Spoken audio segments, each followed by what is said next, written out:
Mega parent meeting సందర్భంగా చిన్న నాటకం. ఒక ఊర్లో సీతమ్మ నాకు ఆవిడ ఉన్నారు. ఇప్పుడు వినండి. ఆమె కట్టెలు కొడుతుంది.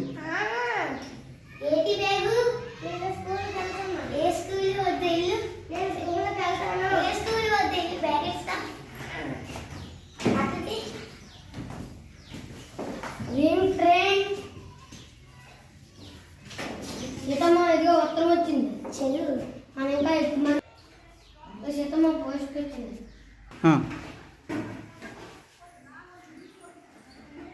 సీతమ్మ ఎదుగు ఉత్తరం వచ్చింది. చదువు మన ఇంకా ఎక్కువ మంది పోవాలి.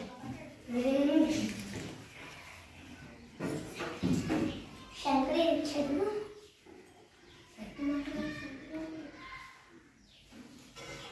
చదువు గురువారం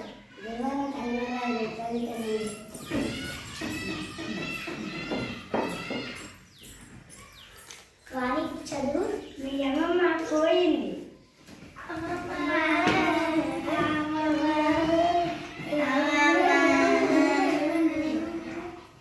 అమ్మ ఏమైంది? అమ్మమ్మ ఇంకా చదవలేదా? అమ్మమ్మ పోయింది. ఏదో వచ్చారు. మీ అమ్మమ్మ కాసిపోయింది. మిమ్మల్ని జాగ్రత్తగా ఉండమని. అదైతే వాణి అలా చెప్తుంది. అమ్మమ్మ పోయిందని శంకరయ్య ప్రేమించి ఇలాగ చూసి వివాహమని అని చెప్పారు. అందుకే మీ గుడికని రాజు చదివించారు. అవి చదివిస్తామండి. బుద్ధి వచ్చింది. 5